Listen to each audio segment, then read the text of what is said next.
Hello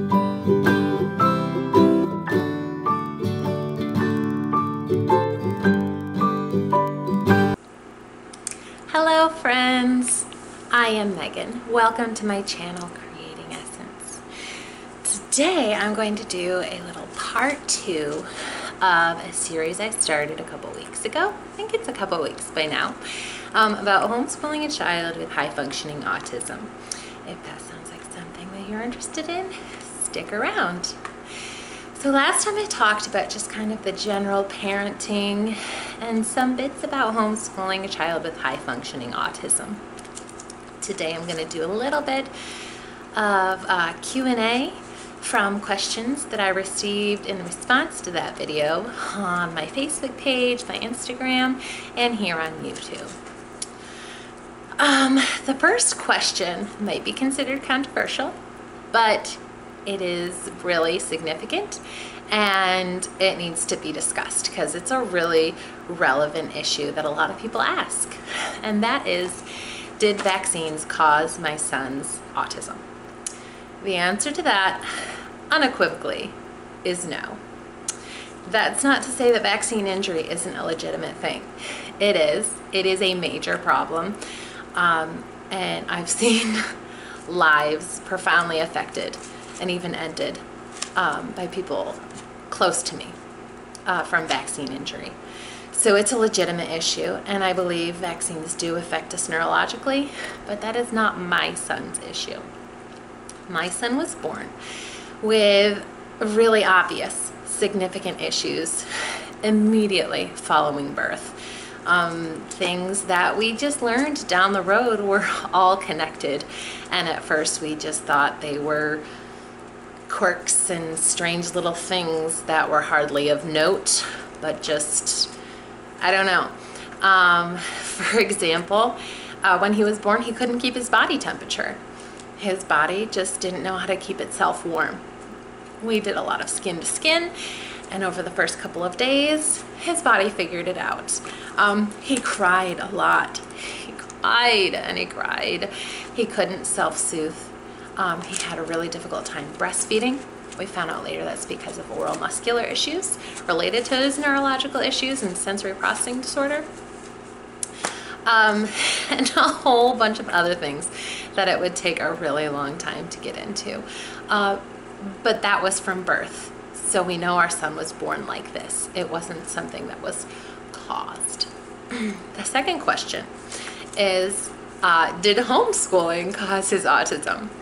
This is something that's kind of interesting, but because people think that a lot of times they think of high-functioning autism as social awkwardness and like the social issues related to high-functioning autism are really highlighted the most. Maybe the lack of socialization that children deal with being homeschooled is what can cause it. And that is also no. Autism is a neurological disorder. It is something that is just as legitimate as something like epilepsy. It's something going wrong in your brain and your central nervous system. It's not something that more socialization in large groups could cure or prevent. The next question, why do you homeschool? Schools are set up with special ed programs and people who are specially trained to deal with kids with struggles, especially more common ones like high-functioning autism. So why do we homeschool? Number one, because when my son came up to school age, he wasn't ready to go to school. He wouldn't have been able to function in a school environment. At one evaluation meeting with the school board, our occupational therapist, well, one of the board members challenged me and said, why should we provide your son with services if you're just going to homeschool him anyways? Like, at this point, it's to service his educational needs. If you're not going to send him to school, why should we bother? And our occupational therapist stood up and it just went down a whole list of ways that we accommodate for his functioning in everyday life, and how that was completely impossible in a classroom environment. Like the days when clothing hurts his body. He could sit in his underpants or stark naked under the dining room table where it's darker and he didn't have as much stimuli, and he could focus better, and he could sit under there and do his schoolwork. Don't tell me a kid can go to school and sit naked under a table all day and do his schoolwork. It's things like that. It just worked better for our son. At this point, almost 9 years old, excelling academically and going into 4th grade this year, could he do a classroom environment? He probably could, and he could do all right. But why fix what's not broken? Like I said, he is excelling academically. He's doing very well with coping skills and learning social skills and therapies and exposures, and it's working. So why change it? So we're sticking with it. But at any point with any of our kids, not just our son with autism, if they showed that they needed more than what we could provide here at home, we would send them to school in a heartbeat, because we're not in homeschooling for some kind of homeschooling badge. We're in it because we feel like that's what's best for our kids right now. And if at any point, public or private or any other kind of school becomes clear that that's the best thing for our kids, we will happily do it. So yeah, that's why we homeschool. And the last question is probably going to be a little bit longer in answer, and that is, how is our son diagnosed with high-functioning autism? Well, we'll start from the beginning because it's kind of a long trail. Like I said, he struggled from birth with a lot of things. And I will link below in the info box my blog called My Sensational Square Peg. That is where I blogged about dealing with raising him when we first found out, when we were finding out he had sensory processing disorder as a toddler. And that'll give you some more specifics, but he struggled. He struggled verbally, he struggled physically, he struggled with feeding. Everything was a struggle. And our family was in real crisis. And we kept giving little milestones, like, okay, when he was a toddler, if he's not doing this by this age, we'll get an evaluation. Well, if he's not doing this by this age, we'll get an evaluation. And he always was almost there or just squeaked to it. So we didn't. And then one night, when I had been up all night with him having night terrors for hours, and between him, because my husband was then working nights, between him having night terrors and our youngest, who was then only 2 months old, or not our youngest, then our youngest, our third,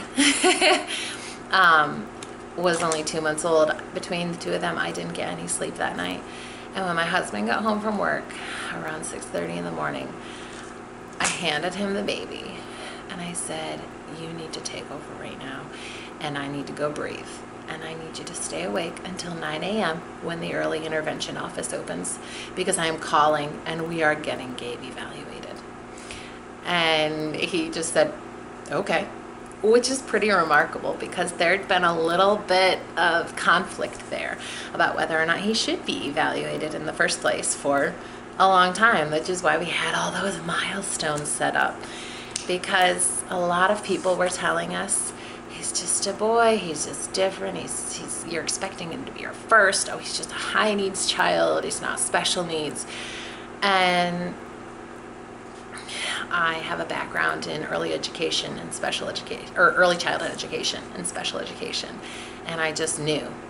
And my husband was working so much and going to school, and he didn't know. He wasn't around them enough to realize that it was intense. So he was 2 years and 2 months when we had him evaluated, and he immediately qualified for a litany of services. And we took his evaluation packet to his pediatrician, who formally diagnosed him after looking at everything that this multidisciplinary, there were 5 specialists that came out and evaluated him at our home all at the same time. This multidisciplinary evaluation, the results of it. And she's diagnosed him formally with sensory processing disorder. He started getting occupational therapy several times a week, and he very quickly improved, and it was just amazing. And our occupational therapist helped us so much. She helped him, and she helped us know how to help him. She helped us understand him, and she was amazing. And eventually we moved out of that school district, and we got a new occupational therapist. And now she was a lovely woman, but she just focused more on the educational stuff and wanted to get him ready for preschool and teach him his letters, and not so much the functioning, the feeding therapy, the speech. So things slowed a little bit, but there was still, we knew enough about things to continue helping him. And then when he was, I think when he was 5, 2013, yes. Oh, right before he turned 5. We moved, or after he turned 5, we moved down here to Southern Virginia, where we live now. And we didn't get him going in services right away because we wanted to give him time to transition to living here and all the changes that were happening. And he, a couple of years passed, and he was doing well. We were all doing well. We were adjusting. He was having a lot of new experiences and doing well, coping. And then he started becoming what I can only describe as depressed. He started realizing he was very different than the other kids. He started realizing, wait, I struggle with these things, and nobody else does. And he became very depressed. He became suicidal. Not to the point where he was planning his own death, but he was 7. Thankfully he didn't have that wisdom, but he talked constantly about how he just wanted to die because he just couldn't stand being miserable, and he couldn't stand making everyone else miserable, because he could clearly see how we all struggled with how his issues affected the whole family. And he just kept saying that he wanted to die, because in his mind, if he was gone, our problems would be gone and he wouldn't feel bad anymore. So in his mind, that was a sensible choice. That was really hard. And at that point, my husband and I were beginning to just see behaviors that were like, maybe this is not behavioral, maybe this is more. Because at that point, we'd still been thinking sensory. And that kind of was a turning point. And I have a dear friend who with teenagers, 2 teenagers, who both have Asperger's, or what is now called high-functioning autism. And she was such a big help. We got our son into a specialist who deals mainly with autism, to see if that could potentially be a valid diagnosis, and she agreed that it could be. So he went through the full extensive battery of testing, and in the end it was proven, scientifically, that high functioning autism, in addition to profound sensory processing disorder, was what he struggled with. And my battery's dying. Why does this always happen? I'll end it there. If you have questions, please ask them in the comments below. Share this with anyone you think it might help. Please give it a thumbs up if you appreciated the content. Subscribe if you don't want to miss any future videos. Thank you, friends. Bye-bye.